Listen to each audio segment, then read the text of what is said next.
Hello and welcome to this lecture. आज के इस लेक्चर के अंदर हम बात करेंगे structure and then after structure with pointer के बारे में। ठीक है, प्रीवियस सेशन के अंदर हमने देखा था पॉइंटर हम किस तरह से काम कर सकते हैं। ठीक है, वेरिएबल के थ्रू और साथ ही साथ एरे के थ्रू। ओके, चलिए तो आज देखते हैं व्हाट इज स्ट्रक्चर। तो यहाँ पर आप फिगर के थ्रू देख सकते हो, रैम के अंदर मैंने ऑलरेडी यहाँ पर 3 वेरिएबल बनाकर रखे, राइट। एक है आईडी, दूसरा है नेम और तीसरा है एच। यहाँ पर आप देख सकते हो स्ट्रक्चर को हम किस तरह से यूज कर सकते हैं। माइट भी अगर आप ऑलरेडी सी लैंग्वेज के अंदर स्ट्रक्चर पढ़ के आए होगे, ठीक है, तो आपको ख्याल होगा स्ट्रक्चर एग्जैक्टली हम किसको बोलते थे। स्ट्रक्चर यानी कि वन टाइप ऑफ आपकी कस्टम डेटा टाइप होगी। अब सपोज हमारे पास कोई एक स्टूडेंट का डेटा है, ठीक है, तो मैं एक स्टूडेंट के लिए कितने कितने वेरिएबल का यूज करूंगा। सपोज उस स्टूडेंट का कोई यूनिक आईडी हो सकता है, उसका कुछ नेम हो सकता है और साथ ही साथ उसका कुछ एज भी हो सकता है। ठीक है, तो मैंने यहाँ पर सपोज 3 वेरिएबल एज्यूम कर लिए, आईडी, नेम और एच। लेकिन ये एक स्टूडेंट के लिए हो गए। ठीक है, अगर कोई नया स्टूडेंट रहता है तो फिर से मुझे उस दूसरे स्टूडेंट के लिए आईडी लेना होगा, नेम लेना होगा और एज भी लेना होगा। क्लियर। तो इस तरह से हमने एक स्ट्रक्चर बना लिया। ठीक है, एक ऑर्गेनाइजेशन बना ली कि इसको ही हम फॉलो करेंगे। जितने भी हमारे पास नए नए स्टूडेंट आते जाएंगे, ठीक है, इस सिनारियो को ही हमें फॉलो करना होगा। अब मैं यहाँ पर आपको एक एग्जाम्पल देना चाहूँगा। सपोज वर्ल्ड के अंदर कार को बनाने के लिए कई सारे मैन्युफैक्चरर्स अवेलेबल हैं, ठीक है, लेकिन कार को बनाते वक्त वो कौन कौन सी चीज़ को फॉलो करते हैं कि सभी कार के स्टीयरिंग व्हील्स कितने होने चाहिए, एक ही होने चाहिए। ठीक है, नंबर ऑफ व्हील्स कितने होने चाहिए, 4 व्हील्स ही होने चाहिए। तो मतलब कि कार बनाने का सिनेरियो, कार बनाने का कोई स्पेसिफिक ग्लोबल स्ट्रक्चर है, ठीक है, उसी को वो लोग फॉलो कर रहे हैं सभी मैन्युफैक्चरर्स। तो हमें भी यहाँ पर यही चीज़ करनी है। एक हमने स्ट्रक्चर बना लेना है कि कोई भी नए स्टूडेंट का अगर हमें डेटा लेना है तो इसी स्ट्रक्चर को हमें फॉलो करके लेना होगा। ये तो ये स्ट्रक्चर बनाने के लिए ही हमें यूज़ करना है स्ट्रक्चर का। अब देखिए स्ट्रक्चर को किस तरह से बनाया जाता है। सबसे पहले आपको लिखना होगा स्ट्रक्ट कीवर्ड। ठीक है, ध्यान दीजिएगा, सबसे पहले आपको लिखना है स्ट्रक्ट कीवर्ड। क्लियर, कुछ इस तरह से। उसके बाद स्ट्रक्ट कीवर्ड लिखने के बाद आपको स्ट्रक्चर का कुछ नेम देना है। अब ये नेम आप कुछ भी लिख सकते हो। ठीक है, यहाँ पर मैंने ऑलरेडी स्टूडेंट लिखा हुआ है क्योंकि मैं स्ट्रक्चर को किसके अकॉर्डिंग बनाना चाहता हूँ, स्टूडेंट के अकॉर्डिंग, इसलिए। देन आफ्टर आप यहाँ पर कर्ली ब्रैकेट को ओपन कीजिए एंड लास्ट में कर्ली ब्रैकेट को क्लोज करके उसके बाद आपको सेमीकोलन पुट अप करना है। ठीक है, और इन दोनों की बॉडी के बीच में आपको यहाँ पर लिखनी है एट्रीब्यूट्स जो कि आप स्टूडेंट के डेटा को देना चाहते हो। सपोज मेरे पास होगी एक आईडी, नेम और एच, पर्टिकुलर एक स्टूडेंट के लिए। ठीक है, तो ये हमारा स्ट्रक्चर बन चुका है। इस तरह से ही आपको स्ट्रक्चर क्रिएट करना होगा। ठीक है, यहाँ पर मैं स्ट्रक्चर को देता हूँ बोल्ड। यहाँ पर स्ट्रक्ट जो है वो हमारे लिए क्या है, एक नया कीवर्ड है। ठीक है, स्ट्रक्ट कीवर्ड की मदद से आप अपना कस्टम डेटा टाइप क्रिएट कर सकते हो। मैंने एक नया डेटा टाइप क्रिएट किया जिसका नाम ही मैंने रख दिया स्टूडेंट। ठीक है, अब अगर मैं इसका वेरिएबल क्रिएट करूंगा तो मैं साथ साथ इंटीजर वैल्यू भी पास कर सकता हूं और उसके साथ स्ट्रिंग वैल्यू भी पास कर सकता हूं। क्लियर। ओके, चलिए अब हमें क्या करना है, इस स्ट्रक्चर को फॉलो करके एक या फिर एक से ज्यादा स्टूडेंट का डेटा ले लेना है, रिट्राइव कर लेना है।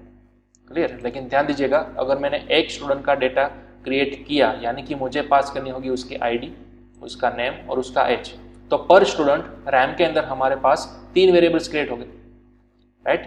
पर स्टूडेंट रैम के अंदर हमारे पास 3 वेरिएबल्स क्रिएट होते रहेंगे, एक आईडी, एक नेम और एक एज। क्लियर। चलिए अब इसका यूसेज हमें किस तरह से करना है। यहाँ पर मैं लिखूंगा वॉइड मेन का। ठीक है, वॉइड मेन वाला मैं पूरा स्ट्रक्चर अब यहाँ पर बीच में लिख रहा हूँ। ध्यान दीजिएगा, हमारे पास सपोज मेन फंक्शन है, वो आप वॉइड कराइए या फिर इंटीजर रखिए, डजंट मैटर। लेकिन यहाँ पर हमें कुछ कोडिंग करना है। सबसे पहले तो ये आईडी की वैल्यू हमें असाइन करनी है। ठीक है, लेकिन मैं डायरेक्टली यहाँ पर इस तरह से नहीं लिख सकता आईडी इज इक्वल टू 1। ठीक है, ये इनवैलिड गिना जाएगा। क्यों? आईडी हमने यहाँ पर थोड़ी ना क्रिएट किया हुआ, आईडी नाम का वेरिएबल यहाँ पर तो है ही नहीं, तो ऑब्वियसली यहाँ पर एरर आएगा।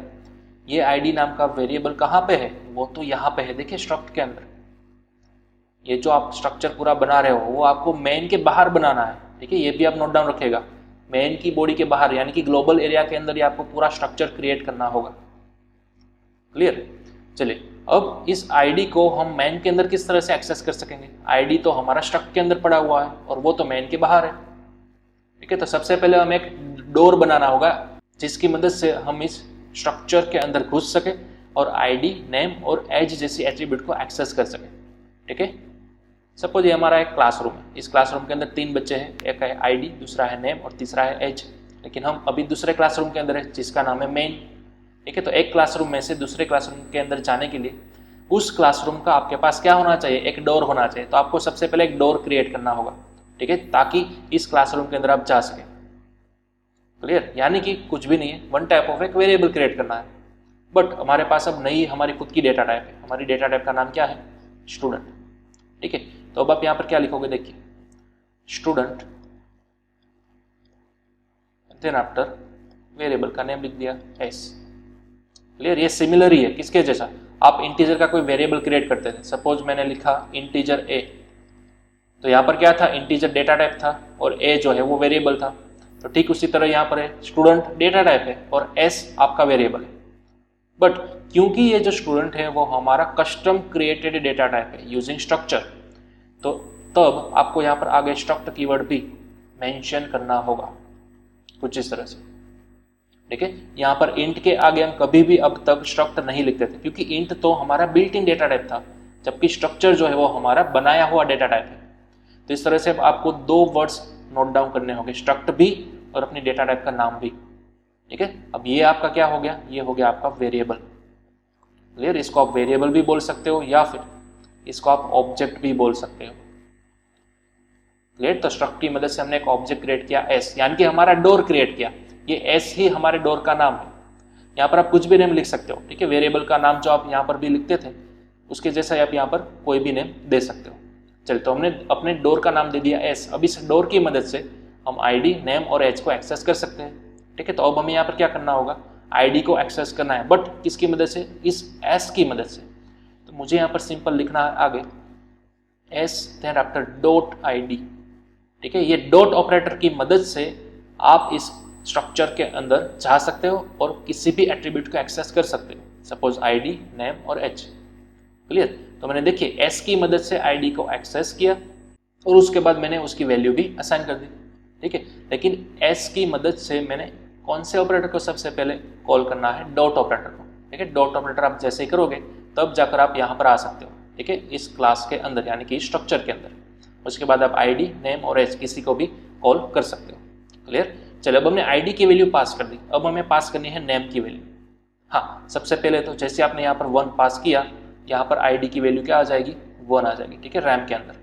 चलो, उसके बाद हमें कुछ नेम देना है, ठीक है। तो यहाँ पर अगेन आप एस की मदद से ही नेम को एक्सेस करोगे, ठीक है। तो यहाँ पर हमने लिख दिया एस डॉट नेम और उसके बाद आप इसकी वैल्यू असाइन कर दो, सपोज राज, ठीक है। तो मैंने इस तरह से वैल्यू असाइन कर दी, ठीक है। तो अब राज किसके अंदर असाइन हो गया, नेम के अंदर। बट यहाँ पर ये चीज़ जो है वो इनवैलिड होगी, ठीक है। अगर आपने सी लैंग्वेज के अंदर स्ट्रिंग कंसेप्ट को पढ़ा होगा तो आपको मालूम होगा कि आप डायरेक्टली इक्वल टू की मदद से किसी भी वेरिएबल के अंदर इस स्ट्रिंग को पास नहीं कर सकते। क्लियर? तो वहाँ पर हम यूज़ करते थे स्ट्रिंग कॉपी फंक्शन, ठीक है। वो फंक्शन का अब हमें यहाँ पे यूज़ करना है, ये मेथड हमारी नहीं चलेगी, ये वाली सिंटेक्स नहीं चलेगी। क्लियर? तो चलिए, अब हमें कौन सी मेथड यूज़ करनी है, strcpy, स्ट्रिंग कॉपी, strcpy, और उसके अंदर हमें 2 पैरामीटर पास करने होंगे, ठीक है। सबसे पहला पैरामीटर हमें किसके अंदर वैल्यू डालनी है, वो तो हमें डालनी है एस डॉट नेम के अंदर वैल्यू। कौन सी वैल्यू, हमें डालनी है राज वैल्यू, ठीक है। और इस दोनों के बीच में हमें करना है सिंपल कोमा। तो अब राज जो है वो असाइन हो गए किसके अंदर, नेम के अंदर, ठीक है। तो as compare to this syntax हमें इस वाली सिंटेक्स का यूज करना होगा। और strcpy एक बिल्ट इन मेथड है जो कि string.h लाइब्रेरी फाइल में से आ रही है, ठीक है। तो वो आपको सबसे पहले ऊपर इंक्लूड भी करनी होगी, #include string.h, कुछ इस तरह से। क्लियर? चलिए, अब राज जो है वो नेम के अंदर चला गया, तो यहाँ पर नेम की वैल्यू अब क्या आ गई, राज आ गई। क्लियर? चलिए, इसी तरह से हमें एज की वैल्यू पास करनी है, तो अगेन एस की मदद से हम एक्सेस करेंगे किसको, एज को। तो s dot age is equal to, suppose मैंने यहाँ पर दे दिया 18, ठीक है। तो 18 जो है वो कहाँ पे चला गया, एज के अंदर चला गया। क्लियर? तो इस तरह से हमने स्ट्रक्चर की मदद से तीनों एट्रीब्यूट को एक्सेस किया, उसकी वैल्यू असाइन कर दी। अब हमने सिर्फ वैल्यू को असाइन किया हुआ है, ठीक है। अब मुझे उसको क्या कराना होगा, प्रिंट भी कराना होगा, ठीक है। तो यहाँ पर हम printf के अंदर क्या लिखेंगे, सबसे पहले अगर हम आईडी की बात करें तो मुझे यहाँ पर लिखना होगा %d then after s dot id, ठीक है। तो इस तरह से आप प्रिंट भी करा सकते हो। हाँ, अगर आपको नेम को प्रिंट कराना है तो आप यहाँ पे लिखोगे s डॉट नेम और यहाँ पर लिखोगे %s। उसी तरह एज को भी प्रिंट करा सकते हो %d की मदद से। क्लियर? तो ये था हमारा सिंपल स्ट्रक्चर। यहाँ पर आपको नोट डाउन करना होगा स्ट्रक्चर किस तरह से बनाना है। ये कुछ इसकी सिंटैक्स है। यहाँ पर कर्ली ब्रैकेट फिनिश होने के बाद मेक श्योर आप सेमीकोलन लगाइएगा, ठीक है। और ये पूरा स्ट्रक्चर जो है वो ग्लोबल एरिया के अंदर मेन के ऊपर की ओर क्रिएट करना होगा। उसके बाद इस पूरे स्ट्रक्चर का एक रिप्रेजेंटेटिव ऑब्जेक्ट बनाना होगा कुछ इस तरह से, ठीक है। सबसे पहले आपको लिखना है स्ट्रक्ट कीवर्ड, उसके बाद आपका स्ट्रक्चर का नेम, देन आफ्टर आपको लिखाना है वो अपने वेरिएबल या फिर ऑब्जेक्ट का नेम, ठीक है। देन आफ्टर स्ट्रक्चर के अंदर मौजूद सभी एट्रीब्यूट को आप इस ऑब्जेक्ट की मदद से यूजिंग डॉट ऑपरेटर एक्सेस कर सकते हो। s.id, s.name और s.h तीनों की हमने वैल्यू इनिशियलाइज कर दी। देन आफ्टर तीनों की वैल्यू को आप प्रिंट भी कर सकते हो। क्लियर? तो इस तरह से हमने स्ट्रक्चर को समझा। ये थियोरेटिकल पोर्शन हो गया। चलिए अब इसको हम प्रैक्टिकल करते हैं, इंप्लीमेंट करते हैं। चलिए सबसे पहले हमें यहाँ पर क्या करना होगा, हाँ मेन के बाहर स्ट्रक्चर को क्रिएट करना होगा यूजिंग स्ट्रक्ट कीवर्ड, ठीक है। चलिए हमने स्टूडेंट को क्रिएट किया इस तरह से और लास्ट में हमने लगा दिया सेमीकोलन। चलिए अब स्टूडेंट की क्या होगी, एक आईडी होगी, उसके बाद उसका कोई नेम होगा जो कि स्ट्रिंग डेटा टाइप का होगा, एंड देन आफ्टर उसकी कोई एज हो सकती है, ठीक है। चलिए अभी हमारा स्ट्रक्चर बनकर तैयार हो चुका है। अब मेन के अंदर आकर हमें सबसे पहले तो स्ट्रक्चर का क्या बना लेना है, एक ऑब्जेक्ट बना लेना है, ठीक है। तो struct student, then after object का नेम सपोज हमने दे दिया s, ठीक है। अब s.id वैल्यू आप असाइन कर दीजिए सपोज 1, ठीक है। देन आफ्टर strcpy की मदद से आपको s.name देना होगा, कोई भी आप नेम दे सकते हो, सपोज मैंने दे दिया राज। उसके बाद s.h आप दे सकते हो सपोज 18, ठीक है। तो तीनों की वैल्यू हमने इनिशियलाइज कर दी। हाँ strcpy फंक्शन कहाँ से आ रहा है, वो आ रहा है string.h में से, तो मेक श्योर आपने वो लाइब्रेरी फाइल भी अटैच कराई हुई है, ठीक है, string.h। चलिए अब तीनों की वैल्यू तो हमने दे दी, अब हमें करना है सिंपल उसको प्रिंट। तो मैं यहाँ पर सिंपल प्रिंट एफ कर रहा हूँ और एक ही लाइन के अंदर मैं इसको प्रिंट एफ करा रहा हूँ। सबसे पहले मैं यहाँ पर लिखूंगा उसकी आईडी, उसके बाद हम यहाँ पर पास करेंगे उसका नेम जो कि होगा %s फॉर्मेट के अंदर, एंड देन आफ्टर हम पास करेंगे उसकी एज जो कि होगी %d फॉर्मेट के अंदर, ठीक है। तो पहला हमें देना है s.id, दूसरा s.name और तीसरा s.h। क्लियर? चलिए तो अब हमने सेव किया और करते हैं रन। तो देखिए अब नीचे आपके पास वैल्यू कंप्लीटली आपको मिल चुकी है, ID 1, नेम राज और एज 18। क्लियर? तो इस तरह से हमने फुल्ली स्ट्रक्चर को इम्प्लीमेंट किया using struct keyword and then after using an object. Okay, हाँ यहाँ पर अगर आपको बार बार इस तरह से लाइन नहीं लिखनी, ठीक है, इस ऑब्जेक्ट को आप अब यहाँ पर भी लिख सकते थे, यानी कि जब भी आप स्ट्रक्चर फिनिश करते हो उसके बाद कर्ली ब्रैकेट और सेमीकोलन के बीच में भी आप डायरेक्टली यहाँ पर शॉर्ट हैंड सिंटैक्स इस तरह से दे सकते थे। तो अब आप अगर ये लाइन नहीं भी लिखते हो तो भी चलेगा, देखिए, ठीक है। तो ये थोड़ा सा शॉर्टकट हो गया, इस तरह से आप यहाँ पर भी अपना ऑब्जेक्ट क्रिएट कर सकते थे, ठीक है। चलिए मैंने सेव किया, अगेन रन किया, तो देखिए फिर से मुझे वही वाला आउटपुट मिल रहा है, ठीक है, मतलब कि हमारे पास कोई भी प्रॉब्लम नहीं आया। ओके, तो या तो आप ये पूरी लाइन यहाँ पर मेन के अंदर लिखिए या तो उसका शॉर्ट हैंड सिंटैक्स आप डायरेक्टली यहाँ पर लिख सकते हो। क्लियर? हाँ, ये हमने एक स्टूडेंट के लिए किया, ठीक है। क्या हो अगर हमारे पास मल्टीपल स्टूडेंट है, सपोज ये मैंने एक ऑब्जेक्ट बनाया था S1, ठीक है, और S1 की मदद से हमने यहाँ पर सब कुछ किया था, s1.name, s1.id, और उसी तरह से हम यहाँ पर रिप्लेस कर देते हैं s को s1 की मदद से, ठीक है। ये हमारे पास कितने स्टूडेंट का डेटा है, एक ही स्टूडेंट का डेटा है। अगर आपको दूसरा स्टूडेंट लेना है तो आप यहाँ पर एक बार और क्रिएट कर सकते हो नया ऑब्जेक्ट h2, ठीक है, और ये सभी प्रोसेस आप रिपीट कीजिए h2 की मदद से। तो आपको यहाँ पर 2 लाइन लिखनी पड़ी, या फिर अगर आप इस तरह से नहीं लिखना चाहते तो डायरेक्ट यहाँ पर भी इस तरह से लिख सकते थे h2, ठीक है। लेकिन कहने का मतलब आपको ये लिखना पड़ता है स्ट्रक्ट स्टूडेंट बार बार, तो बेहतर है आप यहाँ पर लिख दीजिए ऊपर की ओर s1, s2, ठीक है। तो ये सेम सिंटेक्स हो गया। तो बजाय इसके आप इस तरह से शॉर्ट हैंड सिंटेक्स का भी यूज कर सकते हो, ठीक है। अगर आपके पास 3 स्टूडेंट हैं तो आप यहाँ पे लिख सकते हो s1, s2, s3। चलिए तो अब s2 के लिए भी हम वैल्यू प्रोवाइड करते हैं, ठीक है। तो सबसे पहले यही चीज़ हमें रिपीट करनी होगी, किसके लिए, s2 के लिए। तो यहाँ पर हम पास कर देते हैं s2.id, s2.name और s2.h। चलिए यहाँ पर हम वैल्यू को चेंज कर देते हैं, सपोज हमने वैल्यू रखी आकाश, देन आफ्टर एज की वैल्यू रखी 20। चलिए इसी तरह से हमें यहाँ पर प्रिंट करना होगा s2 की सभी एट्रीब्यूट्स को, id, नेम और h। क्लियर? तो बस ये हो गया, s1 का डेटा और s2 का डेटा दोनों को आपको प्रिंट भी करने को मिल गया। चलिए हमने सेव किया और रन किया, तो देखिए दोनों डेटा आपको सक्सेसफुली मिल रहे हैं। क्लियर? मतलब कि अब हो क्या रहा है, रैम के अंदर आपके पास टोटल 6 वेरिएबल्स क्रिएट हो रहे हैं। ठीक है, पहले 3 वेरिएबल्स ही क्रिएट हो रहे थे। क्यों? क्योंकि तब हमारे पास सिर्फ और सिर्फ एक ही ऑब्जेक्ट था, एक ही वेरिएबल था।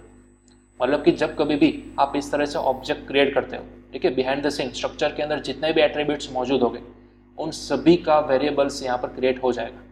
अगर आप S1 और S2 इस तरह से 2 ऑब्जेक्ट क्रिएट करते हो, ठीक है, तो ऑब्वियसली अगर एक के लिए 3 वेरिएबल्स क्रिएट हो रहे थे तो 2 ऑब्जेक्ट के लिए अब आपके पास टोटल 6 वेरिएबल्स क्रिएट हो गए। ठीक है, अलग अलग स्टूडेंट्स के लिए, राइट। तो यहाँ पर हमारे पास देखिए वही सिनेरियो हो रहा है। हमने यहाँ पर 2 ऑब्जेक्ट क्रिएट किए, S1 और S2। तो जब भी आप S1 क्रिएट करते हो रैम के अंदर ये तीनों वेरिएबल्स क्रिएट हो गए। जब भी आप S2 को क्रिएट करोगे रैम के अंदर अगेन फिर से दोबारा ये तीनों वेरिएबल्स क्रिएट हो गए। तो अब रैम के अंदर टोटल 6 वेरिएबल्स है। Got it? चलिए, तो अब यहाँ पर साइज ऑफ का यूज़ करेंगे। देखिए सबसे पहले मैं यहाँ पर प्रिंटफ कराना चाहूँगा पूरे स्ट्रक्चर की साइज हमें कितनी मिल रही है वो। ठीक है, तो यहाँ पर हम लिख देते हैं suppose size %d and then after अब हम यहाँ पर यूज़ करेंगे साइज ऑफ ऑपरेटर। चलो अब यहाँ पर सबसे पहले हम निकालेंगे S1 की साइज। देखते हैं पूरे S1 की साइज कितनी है। अब ध्यान दीजिएगा S1 क्या रिप्रेजेंट कर रहा है, स्ट्रक्चर के ऑब्जेक्ट को, राइट। तो जैसे ही मैंने अभी भी बताया अगर आप S1 को क्रिएट करोगे रैम के अंदर ये तीनों ऑब्जेक्ट्स या फिर तीनों वेरिएबल्स क्रिएट हो जाएंगे। तो मतलब कि S1 की साइज कितनी आएगी, इन तीनों की जो भी साइज होगी उसका एडिशन। ठीक है, तो देखिए हमने पिछले लेक्चर के अंदर देखा था आईडी जो है वो रैम के अंदर कितनी बाइट्स कन्वर्ट करते हैं या फिर कितनी बाइट्स एज्यूम करती है, 4 बाइट्स। तो देखिए आईडी 4 बाइट्स कंज्यूम करेगी। उसके बाद अगेन एक इंटीजर है एज जो कि अगेन दूसरी 4 बाइट कंज्यूम करेगी। और अब है हमारे पास character data type. Character data byte 1 byte ही कंज्यूम करता है रैम के अंदर। ठीक है, 1 बाइट ही वो एक्वायर करता है। बट हमने यहाँ पर ऐसे 100 बाइट्स कंज्यूम किए। देखिए अगर हम सिर्फ इतना लिखते कैरेक्टर नेम तो 1 बाइट ही वो कंज्यूम करता। ठीक है, character data type by default 1 byte consume करता है रैम के अंदर। बट हमने ऐसे 100 कैरेक्टर्स लिए, हमने एरे क्रिएट किया ना कैरेक्टर का, इसलिए। तो यहाँ पर क्या हो रहा है, आईडी की 4 बाइट्स, नेम की 100 बाइट्स और यहाँ पर एज की अगेन 4 बाइट्स। टोटल हमारे पास कितनी हुई, अगर हम तीनों का सम करने जाएँ तो 108 बाइट्स। ठीक है, तो अब इस तरह से हमें यहाँ पर साइज देखने को मिलेगी S1 की कितनी, 108 बाइट्स। देखिए हमने इस प्रोग्राम को सेव किया और रन किया। अब यहाँ पर देख सकते हो साइज 108 बाइट्स। क्लियर? मतलब कि पूरा S1 जो है वो कितनी साइज कंज्यूम कर रहा है, 108 बाइट्स। अगर आप इस तरह से S2 की भी साइज निकालना चाहोगे, सपोज मैंने यहाँ पर लिख दिया S2। चलो अब इसको करते हैं सेव एंड रन। तो आप देख सकते हो दोनों की साइज कितनी आई, 108 बाइट्स आई। क्लियर? तो इस तरह से हमने देखा कि आप S1 और S2 की मदद से पूरे स्ट्रक्चर को रिप्रेजेंट कर सकते हो, उसकी वैल्यू यहाँ से एक्सेस कर सकते हो। बट सभी ऑब्जेक्ट्स स्ट्रक्चर के अंदर मौजूद एट्रीब्यूट्स को रैम के अंदर क्रिएट करेंगे और उसके लिए रिस्पॉन्सिबल होंगे। ठीक है, जितनी साइज यहाँ पर वो कंज्यूम कर रहा होगा वो पूरा का पूरा S1 का साइज रिप्रेजेंट करेगा इस तरह से। क्लियर? अगर आपको दोनों का एडिशन निकालना है, यानी कि अगर आप सोचना चाहो कि मेरे पास जितने भी ऑब्जेक्ट हैं वो टोटल रैम के अंदर कितनी साइज कंज्यूम कर रहे हैं, वो अगर मुझे चाहिए तो आप क्या कर दो, यहाँ पर सिंपल साइज ऑफ S1, उसके बाद उसको एडिशन कर दो साइज ऑफ S2 के साथ। ठीक है, सिंपल सी चीज़ होगी। दोनों की साइज का आपने क्या कर दिया, समेशन कर दिया, एडिशन कर दिया, तो आपको टोटल साइज मिलेगी कि आपके बनाए हुए स्ट्रक्चर और उसके ऑब्जेक्ट्स रैम के अंदर कितनी मेमोरी कंज्यूम कर रहे हैं। ठीक है, और एक्वायर कर रहे हैं। चलिए तो हमने कर दिया सेव एंड रन। अब यहाँ पर देख सकते हो 216 बाइट्स रैम के अंदर कंज्यूम हो रहा है आपको इस दोनों स्टूडेंट के डेटा को प्रोवाइड करने के लिए। क्लियर? तो इस तरह से हमने समझा साइज ऑफ ऑपरेटर की मदद से आप ईच एंड एवरी ऑब्जेक्ट की साइज को निकाल सकते हो। ओके, चलिए तो फिलहाल आप इसको नोट डाउन कर लीजिए कि इस तरह से आप स्ट्रक्चर क्रिएट कर सकते हो। ऑब्जेक्ट बनाने के आपके पास 2 रास्ते हैं, या तो इस तरह की सिंटैक्स या फिर यहाँ पर जैसे कर्ली ब्रैकेट्स खत्म होता है वहाँ पर भी आप ऑब्जेक्ट को डिनोट कर सकते हो। क्लियर? और साइज ऑफ को स्ट्रक्चर के साथ किस तरह से हैंडल किया जाता है और यूज़ किया जाता है वो। ओके, चलिए ये हमने देखा इंडिविजुअल स्टूडेंट का डेटा हैंडल किस तरह से किया जाता है वो। क्या होगा अगर आपके पास मल्टीपल स्टूडेंट है, सपोज 10 स्टूडेंट है, 15 स्टूडेंट है, 20, इवन 100 से लेकर 200 स्टूडेंट भी हो सकते हैं। तो सभी का डेटा अगर आपको लेना है तो आप किस तरह से करोगे? क्या आप यहाँ पर ऑब्जेक्ट बनाते ही जाओगे अप टू S100 तक? नहीं, वो तो लेंथी चीज़ हो गई ना। और साथ ही साथ आपको ये चीज़ भी रिपीट करनी होगी।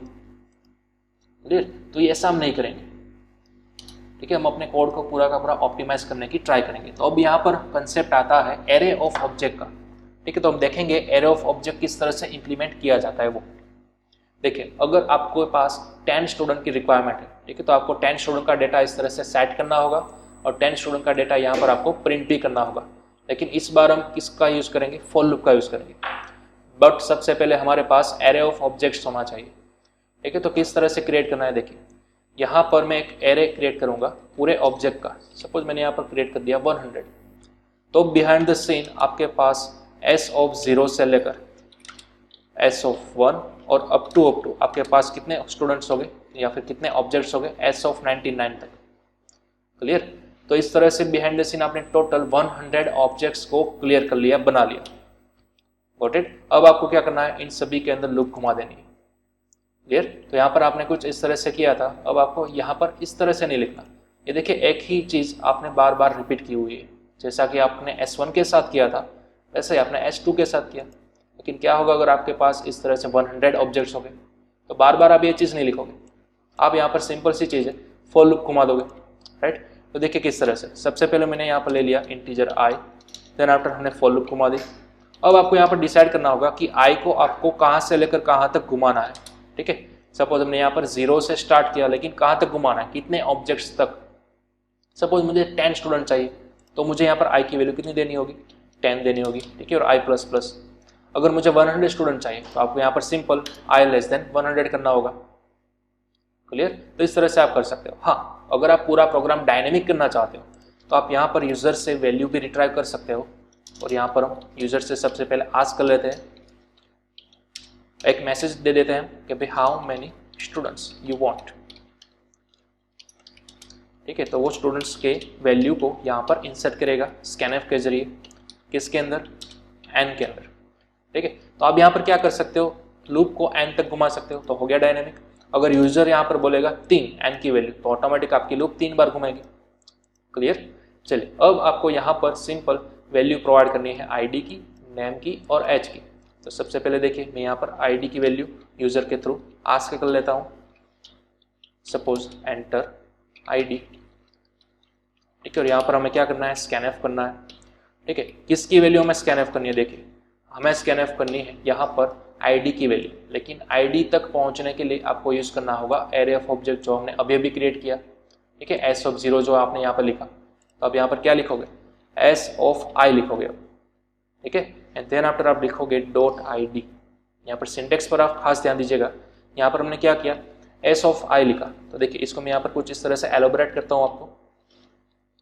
सबसे पहले हमें चाहिए था s की मदद से id, ठीक है। प्रीवियसली हमने कुछ इस तरह से किया था, देखिए। लेकिन अब आपके पास s नाम का ऑब्जेक्ट तो है ही नहीं ना, आपने यहाँ पर क्रिएट किया हुआ है s ऑफ 100, यानी कि बिहाइंड द सीन आपने यहाँ पर टोटल इस तरह से लिखा हुआ है s ऑफ 0 से लेकर s ऑफ 99, ठीक है। ये वाली पूरी लाइन लिखी हुई है। तो सबसे पहले अगर लूप की वैल्यू i बराबर 0 आती है तो आप यहाँ पर देखिए s ऑफ 0 को सिलेक्ट करना होगा आपको, ठीक है। तो मैंने कुछ इस तरह से इसलिए यहाँ पे लिखा है s ऑफ i की वैल्यू लूप घूमने के बाद सबसे पहले कितनी आएगी, 0 आएगी। तो यहाँ पर रिप्लेस हो जाएगा s ऑफ 0।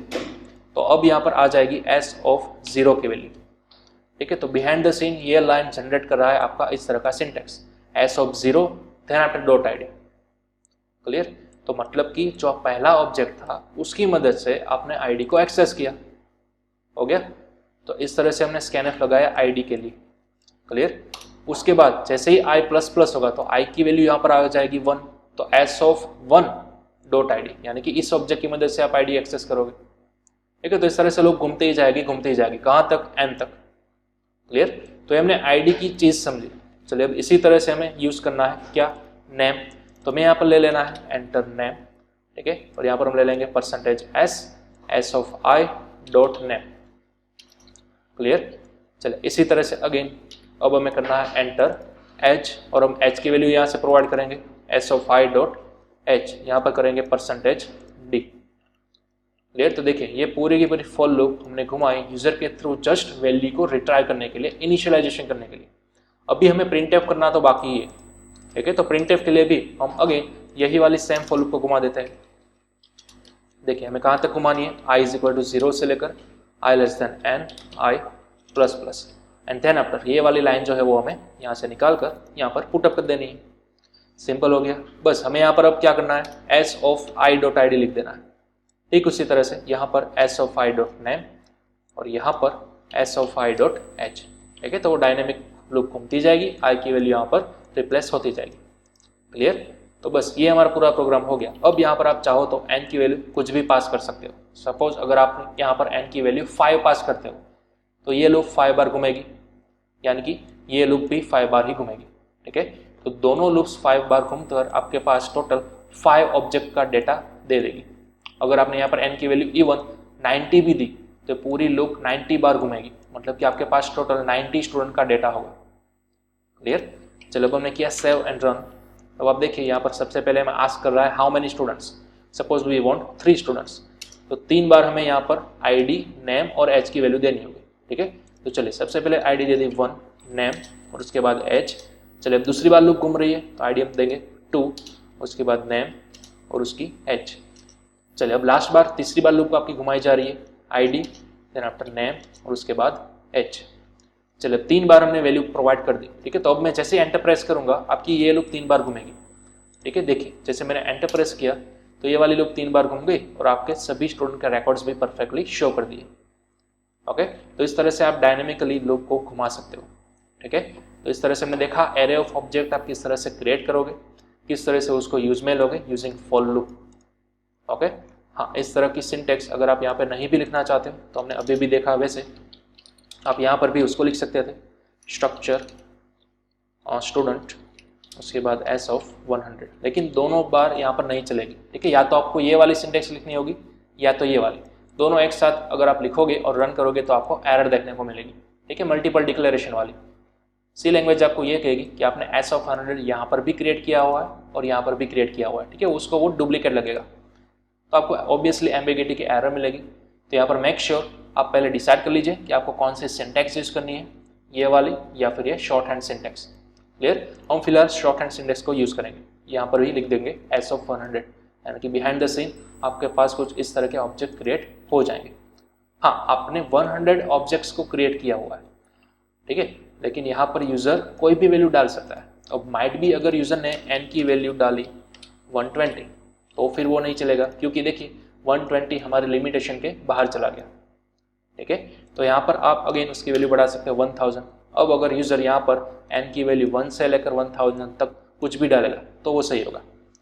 क्लियर। तो इस तरह से आप यहाँ पर डिसाइड कर सकते हो अपने एरे ऑफ ऑब्जेक्ट्स की वैल्यू को। क्लियर। तो चलिए इसको भी पूरा नोट डाउन कर लीजिए, किस तरह से हमने एरे ऑफ ऑब्जेक्ट को बनाया, इंप्लीमेंट किया स्ट्रक्चर के साथ, एंड देन आफ्टर किस तरह से हमने उस प्रोग्राम को बनाकर उसको इंप्लीमेंट किया।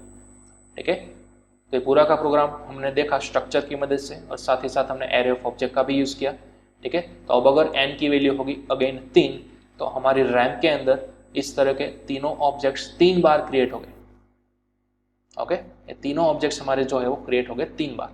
हाँ, अब अगर आप इसकी साइज निकालना चाहो, ठीक है, तो आप यहाँ पर साइज ऑफ भी निकाल सकते हो, size of s of 0, then after size of s of 1। इस तरह से सभी ऑब्जेक्ट की साइज भी आप आराम से निकाल सकते हो। क्लियर। तो वो साइज निकालने के लिए अगेन आप इस फॉर लूप का सहारा ले सकते हो या फिर एक नई फॉर लूप भी क्रिएट कर दो स्पेशली साइज ऑफ को देखने के लिए। ओके, तो ये हमने देखा किस तरह से आप स्ट्रक्चर का यूज कर सकते हो यूजिंग एरे ऑफ ऑब्जेक्ट। हाँ, साथ ही साथ आप स्ट्रक्चर विथ पॉइंटर का भी यूज कर सकते हो। ठीक है, स्ट्रक्चर विथ पॉइंटर का आप यूज किस तरह से करोगे, देखिए अब मुझे यहाँ पर एरे ऑफ ऑब्जेक्ट को बनाने के लिए यहाँ पर क्रिएट करना होगा one type of pointer. Pointer आप किस तरह से क्रिएट करोगे, सिंपल आप यहाँ पर क्लिक कर सकते हो s ऑफ 100 की जगह पर डायरेक्टली पॉइंटर s। ठीक है, इस तरह से भी आप क्रिएट कर सकते हो। अगर आपने पॉइंटर s लिखा होगा, ठीक है, तो आप यहाँ पर इस तरह से नहीं एक्सेस करोगे, यानी कि डॉट की मदद से एक्सेस नहीं करोगे। अगर आप यहाँ पर पॉइंटर बनाते हो तो आप यहाँ पर एक्सेस करोगे s then after arrow id, कुछ इस तरह से। ठीक है, और इसकी वैल्यू आप कुछ इस तरह से इंसर्ट करोगे। क्लियर। देन आफ्टर s की मदद से आप एरो की मदद से एक्सेस करोगे नेम, और उसकी वैल्यू आप स्ट्रिंग कॉपी की मदद से कुछ भी डाल दो। सपोज मैंने डाल दी पीयूष, ठीक है, तो मुझे यहाँ पर लिखना होगा strcpy, जैसा हमने अभी भी देखा। देन उसी तरह से s ऑफ h और यहाँ पर आप डाल दो ओके 19। ठीक है, तो इसको क्या बोलोगे आप s ऑफ h। देखिए जो एरो हमने क्रिएट किया ना, वो हमने क्रिएट किया डैश यानी कि सबट्रैक्शन के सिंबल की मदद से और ग्रेटर देन सिंबल की मदद से। इसको आप बोल सकते हो एरो। और इसको प्रोनाउंस करने की जब बात आती है तो आप इसको किस तरह से प्रोनाउंस करोगे, S of ID, S of name और एस ऑफ H। ठीक है, तो ध्यान दीजिएगा, आप ऑर्डिनरी ऑब्जेक्ट क्रिएट कर रहे हो। सपोज मैं आपको दोनों का डिफरेंस कुछ इस तरह से बताऊं, आप इस तरह से S1 क्रिएट कर रहे हो। ठीक है, तो S1 की मदद से आप डॉट ऑपरेटर का यूज करते थे ID को इनिशियलाइज करने के लिए। लेकिन अगर ठीक उसी तरह से आप यहाँ पर पॉइंटर का यूज कर रहे हो तो अब आपको एरो लगाना है। ठीक है, ऑर्डिनरी ऑब्जेक्ट होगा तो बीच में आप डॉट लगाओगे, पॉइंटर ऑब्जेक्ट होगा तो फिर बीच में आप क्या लगाओगे, एरो लगाओगे। बस यही दोनों के अंदर डिफरेंस है और कुछ भी नहीं है।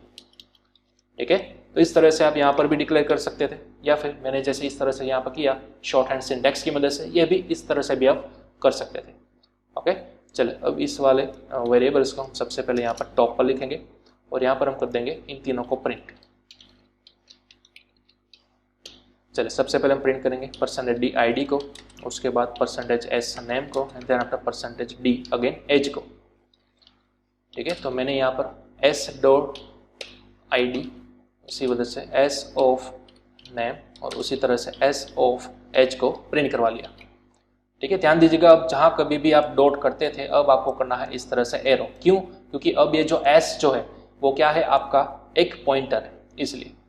क्लियर? तो जब कभी भी पॉइंटर की मदद से स्ट्रक्चर के सभी एट्रीब्यूट्स को एक्सेस करोगे आप, तो अब आपको डॉट नहीं बल्कि एरो का यूज करना है। क्लियर? तो चलिए सबसे पहले हम इसी चीज का आउटपुट देख लेते हैं। सेव किया हमने प्रोग्राम को, रन किया, तो देखिए सबसे पहले आपको क्या मिल रहा है, वन टाइप ऑफ एरर देखने को मिल रही है। देखिए वो कौन सी एरर है, रीडिफिनेशन ऑफ एस। आपने एस को 2 बार रिपीट किया है। देखिए यहाँ पर दोनों का नाम सेम है इसलिए। तो चलिए यहाँ पर हम नाम रख देते हैं पी। ठीक है, पॉइंटर का नाम हमने रख दिया पी। चलो अब यहाँ पर करते हैं अगेन सभी को रिप्लेस, जहाँ कभी भी एस है वहाँ पर हम कर देते हैं पी, जो कि रिप्रेजेंट करेगा आपके पूरे पॉइंटर ऑब्जेक्ट को। चलिए अब हमने किया सेव एंड रन। तो देखिए सबसे पहले आपको यहाँ पर कुछ इस तरह से देखने को मिल रहा है, सेगमेंटेशन फॉल्ट। ठीक है, चलिए अगेन हमने किया सेव और दूसरी बार करते हैं रन, तो फिर से आपको देखने को मिल रहा है सेगमेंटेशन फॉल्ट। हाँ, ये चीज़ की कोई एरर नहीं है, ये तो वन टाइप ऑफ वार्निंग है। ठीक है, और वो कहाँ पर है, S of I dot name के अंदर यहाँ पर है। ठीक है, तो यहाँ पर आपके पास कोई भी एरर नहीं आ रही है। एरर एग्जैक्टली कहाँ पर आ रही है, सेगमेंटेशन फॉल्ट वाली, वो हम देखने की ट्राई करते हैं। अब देखिए यहाँ पर आपने सबसे पहले किया हुआ है वन टाइप ऑफ पॉइंटर को क्रिएट। ठीक है, तो पॉइंटर को हमने अभी अभी प्रीवियस सेशन के अंदर ही समझा था। पॉइंटर क्या होल्ड कर सकता है, किसी दूसरे वेरिएबल का रेफरेंस एड्रेस। ठीक है, तो फिलहाल हमारा जो पॉइंटर है वो पूरा एम्प्टी है। ठीक है, ये किसको पॉइंट कर रहा है वो हमें मालूम ही नहीं है। मैंने डायरेक्टली बोल दिया कि ID, नेम और एज को आप इसके अंदर इंसर्ट कर दो, लेकिन ये पॉइंटर P है वो एक्सेस किसको कर रहा है, वो किसको पॉइंट आउट कर रहा है, किसको रेफरेंस कर रहा है, वो हमने फिलहाल मौजूद ही नहीं किया, यहाँ पर बताया नहीं। तो देखिए ये पॉइंटर का जो टाइप है वो कौन सा है, स्ट्रक्ट स्टूडेंट। आपको सबसे पहले स्ट्रक्ट स्टूडेंट का एक और नया ऑब्जेक्ट क्रिएट करना होगा, जो कि होगा पूरा एम्प्टी। सपोज मैंने यहाँ नाम रख दिया STU स्टूडेंट। ठीक है, तो पॉइंटर बनाने के बाद आपको उसके अंदर एड्रेस भी तो स्टोर करना होगा स्टूडेंट का, कुछ इस तरह से। क्लियर? सबसे पहले देखिए क्या हुआ, हमारा जो पॉइंटर था वो एम्प्टी पॉइंटर था, वो किसी को भी पॉइंट आउट नहीं कर रहा था। तो उसको सॉल्व करने के लिए हमने क्या किया, एक नया पॉइंटर ऑब्जेक्ट, सॉरी एक नॉर्मल ऑब्जेक्ट क्रिएट कर दिया, structure student STU। Then after इस स्टूडेंट का एड्रेस जो है, ठीक है, वो हमने पास कर दिया P के अंदर, क्योंकि ऑलरेडी P क्या था, वन टाइप ऑफ पॉइंटर था, तो वो ऑलरेडी एक्सेप्ट कर रहा होगा किसी और ऑब्जेक्ट का एड्रेस, तो हमने स्टूडेंट ऑब्जेक्ट का ही एड्रेस पास कर दिया इसके अंदर। ठीक है, तो अब अगर आप P की मदद से ID, नेम और एज को इंसर्ट करोगे, ट्राई करोगे उसकी वैल्यू को एक्सेस करने के लिए। ठीक है, हमने सभी की वैल्यू का असाइनमेंट कर दिया और उसकी वैल्यू को प्रिंट भी कर दिया। तो यहाँ पर आपने पॉइंटर की मदद से ID, नेम और एज को एक्सेस किया और उसकी वैल्यू को इनिशियलाइज किया, मतलब कि बिहाइंड द सीन आपने स्टूडेंट ऑब्जेक्ट की वैल्यू पास की। ठीक है, एक्सेस करोगे आप P की मदद से, लेकिन ये जो वैल्यू आप डाल रहे हो वो बिहाइंड द सीन किसके अंदर डाल रहे हो, स्टूडेंट के अंदर ही डाल रहे हो। क्लियर? तो चलिए अब हम सेव करते हैं और रन करते हैं, देखते हैं आउटपुट आता है क्या नहीं। देखिए अब आपको सक्सेसफुली आउटपुट मिल चुका है 1, पीयूष और 19, जो कि हमने यहाँ पर डाला था। ठीक है, और अगेन इन सभी की वैल्यू आप यूजर के थ्रू स्कैनएफ के जरिए भी आस्क कर सकते थे, रिट्राइव कर सकते थे। क्लियर? तो ये दोनों का डिफरेंस था, नॉर्मल ऑब्जेक्ट और पॉइंटर ऑब्जेक्ट। अगर कभी भी आप स्ट्रक्चर का नॉर्मल पॉइंटर ऑब्जेक्ट क्रिएट करते हो तो मेक श्योर उसके अंदर किसी नॉर्मल ऑब्जेक्ट का एड्रेस सबसे पहले रेफरेंस किया होना चाहिए, तभी आप उस सभी वैल्यूज़ को एक्सेस कर सकोगे, असाइन कर सकोगे और उसको प्रिंट कर सकोगे। क्लियर? तो इस तरह से हमने समझा नॉर्मल ऑब्जेक्ट का और पॉइंटर ऑब्जेक्ट का डिफरेंस क्या है, और उससे पहले भी हमने समझा था हमारा एरे ऑफ ऑब्जेक्ट। क्लियर? तो आई होप आपको ये स्ट्रक्चर, एरे ऑफ ऑब्जेक्ट और पॉइंटर ऑब्जेक्ट समझ में आ चुका होगा। ठीक है, तो अब आपको इसकी कंप्लीटली डिटेल के अंदर प्रैक्टिस कर लेनी है। ठीक है, और अब नेक्स्ट सेशन के अंदर मिलेंगे नए टॉपिक के साथ जो कि है DMA, डायनेमिक मेमोरी एलोकेशन।